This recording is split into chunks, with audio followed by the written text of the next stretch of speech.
नमस्कार, आप देख रहे हैं क्लीन न्यूज यूपी और मैं हूं नेहा परिहार आपके साथ। वक्त हो चला है उत्तर प्रदेश से जुड़ी कुछ खास खबरों का। खबरों से अपडेटेड रहने के लिए वीडियो को अंत तक जरूर देखें। यूपी पुलिस में महिला कर्मियों की भागीदारी 3 गुना बढ़ी, योगी आदित्यनाथ। यूपी के मुख्यमंत्री योगी आदित्यनाथ ने भाजपा के विभिन्न प्रकोष्ठों के पदाधिकारियों के साथ सोमवार को वर्चुअल मीटिंग की। उन्होंने कहा कि पंडित दीनदयाल उपाध्याय के सपनों और उद्देश्यों को सार्थक बनाने में महानगर और जिला स्तर पर कार्य कर रहे विभिन्न मोर्चा और प्रकोष्ठ का योगदान है। साथ ही सरकार के कार्यों का उल्लेख करने और समाज तक इसे पहुंचाने में भी इनकी सार्थक भूमिका है। योगी आदित्यनाथ ने अपील की है कि हम सभी कार्यकर्ता जनता को साथ लेकर इस राष्ट्र निर्माण और उत्तर प्रदेश के नव निर्माण में योजनाबद्ध ढंग से आगे बढ़े। योगी आदित्यनाथ ने कहा कि नए भारत के नए उत्तर प्रदेश की पुनर्स्थापना में उत्तर प्रदेश सरकार की विभिन्न योजनाओं को समाज तक पहुंचाने और उसकी समाज की समस्याओं को सरकार तक पहुंचाने में विभिन्न मोर्चों एवं प्रकोष्ठों का महत्वपूर्ण योगदान है। यूपी में माफियाओं पर 10 मार्च से फिर चलेगा बुलडोजर, योगी ने कर दी ये बड़ी घोषणा। मुख्यमंत्री योगी आदित्यनाथ सोमवार को बीजेपी के प्रचार के लिए आगरा पहुंचे। किरावली में बीजेपी प्रत्याशी चौधरी बाबूलाल के समर्थन में जनसभा को संबोधित करते हुए सीएम ने समाजवादी पार्टी की लाल टोपी पर फिर से निशाना साधा। उन्होंने कांग्रेस और बीएसपी पर भी करारे प्रहार किए। किरावली के रामवीर क्रीड़ा स्थल पर आयोजित मतदाता संवाद कार्यक्रम को संबोधित करते हुए सीएम योगी ने कहा है कि समाजवादी पार्टी कांग्रेस बीएसपी में आपराधिक छवि के प्रत्याशी को टिकट देने की होड़ लगी है। मुजफ्फरनगर के दंगे से एसपी की टोपी रंगी हुई है। यूपी में 100% लोगों को लगी कोरोना वैक्सीन की पहली डोज, सीएम योगी आदित्यनाथ बोले आज का दिन ऐतिहासिक। उत्तर प्रदेश में सोमवार को 18 साल से अधिक के सभी लोगों को कोविड का पहला टीका लग गया है। तय समय सीमा के भीतर वयस्क आबादी को टीके की पहली खुराक देने का यह लक्ष्य सोमवार को प्राप्त किया गया। इस महत्वपूर्ण लक्ष्य की सफलता की जानकारी मुख्यमंत्री योगी आदित्यनाथ ने खुद ट्वीट कर दी। उन्होंने ट्वीट कर कहा कि सभी प्रदेशवासियों के लिए आज का दिन ऐतिहासिक है। आदरणीय प्रधानमंत्री नरेंद्र मोदी के कुशल मार्गदर्शन में उत्तर प्रदेश में 100% पात्र जनसंख्या को कोविड-19 टीके की पहली खुराक का सुरक्षा कवच प्रदान किया जा चुका है। अपर मुख्य सचिव सूचना रणदीप सहगल ने बताया कि उत्तर प्रदेश में 100% वयस्क आबादी को टीके की पहली खुराक मिल चुकी है, तो 70% लोगों को दोनों टीके लग चुके हैं। केशव मौर्य का सपा पर निशाना, कहा मैनपुरी सपा का गढ़ नहीं भाजपा का किला है। उत्तर प्रदेश के मुख्यमंत्री केशव प्रसाद मौर्य ने समाजवादी पार्टी पर निशाना साधा है। केशव ने ट्वीट कर कहा है कि मैनपुरी सपा का गढ़ नहीं है बल्कि भाजपा का किला है। केशव ने लिखा है मैनपुरी सपा का गढ़ नहीं भाजपा का किला है, यहाँ कमल खिलेगा, साइकिल पंचर होगी। सुहेल देव, भारतीय समाज पार्टी के राष्ट्रीय अध्यक्ष ओम प्रकाश राजभर ने नया चुनावी वादा किया है। कहा है कि अगर उनकी और सपा गठबंधन की सरकार आती है तो स्नातक तक की शिक्षा सभी को मुफ्त मिलेगी। राजभर ने कहा शिक्षा व्यवस्था की बदहाली से कोई भी समाज, कोई भी देश, कोई भी प्रदेश तरक्की नहीं कर सकता। इसलिए सुबह सपा का संकल्प है कि स्नातकोत्तर तक की शिक्षा निःशुल्क होगी और सभी को गुणवत्तापूर्ण एक समान शिक्षा दी जाएगी।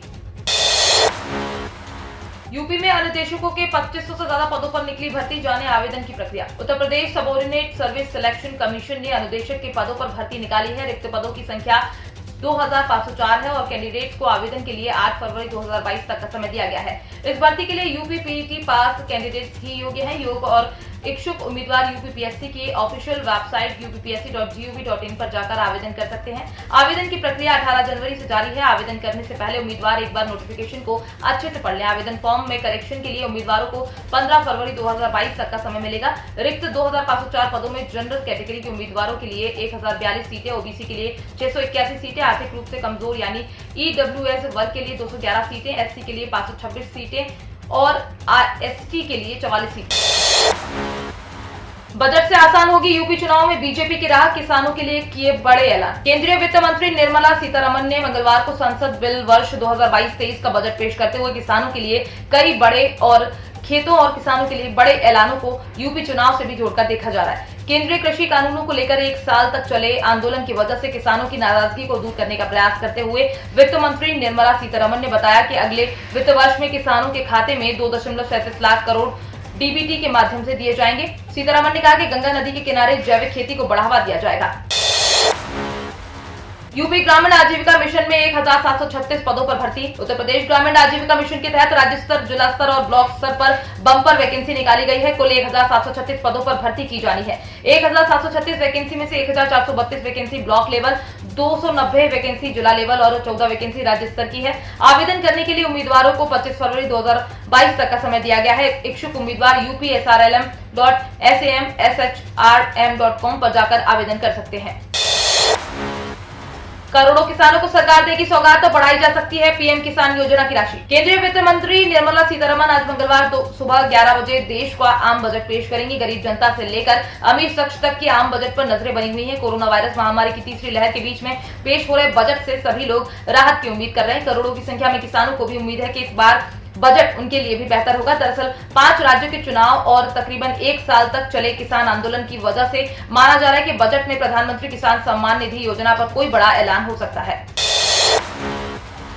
देश में पिछले 24 घंटे में कोरोना के 1.67 लाख नए मामले, 20% की गिरावट। देश में कोरोना के दैनिक मामलों में जबरदस्त गिरावट दर्ज की गई है। पिछले 24 घंटे में कोरोना के 1,67,059 नए मामले दर्ज किए गए हैं। कोरोना के मामलों में करीब 20% की गिरावट दर्ज की गई है। कल देश में कोरोना के 2.9 मामले सामने आए थे। वहीं देश में कोरोना से पिछले 24 घंटे में 1,192 मौतें दर्ज की गई। इसमें केरल में हुई 638 मौतों का बैकलॉग भी जोड़ा गया है। देश में दैनिक मामलों के घटने और ठीक हो रहे मरीजों की बढ़ती संख्या के चलते सक्रिय मामलों में भी कमी दर्ज की गई है।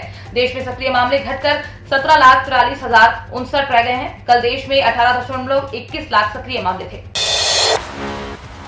टैक्स फ्री होगा ईपीएफ का पैसा, पेंशन का भी मिलेगा फायदा। जानिए रिटायरमेंट से जुड़ी काम की बात। रिटायरमेंट के लिए लोग कई तरह का निवेश करते हैं, लेकिन प्रोविडेंट फंड से बेहतर निवेश विकल्प कोई नहीं। ईपीएफ में निवेश करने वालों को काफी फायदे मिलते हैं। पहला फायदा यह है कि इनकम टैक्स में सेक्शन 80C के तहत 1.5 लाख रुपए तक के निवेश पर टैक्स छूट है। साथ ही ब्याज भी काफी अच्छा है। ईपीएफ के निवेश पर फिलहाल 8.50% की ब्याज मिली है। ब्याज पर कंपाउंडिंग का भी फायदा है। आसान भाषा में कहें तो जितना ज्यादा निवेश होगा ब्याज उतना ही मोटा मिलेगा। लेकिन नौकरी बदलने पर अक्सर लोग पीएफ का पैसा निकाल लेते हैं या फिर जरूरत पड़ने पर निवेश को तोड़ देते हैं। ऐसा करने से मिलने वाले फायदे कम होते जाते हैं। ईपीएफओ नियम के मुताबिक अगर आपने नौकरी के दौरान कभी भी पीएफ का पैसा नहीं निकाला तो रिटायरमेंट के वक्त आपको कई फायदे मिलेंगे।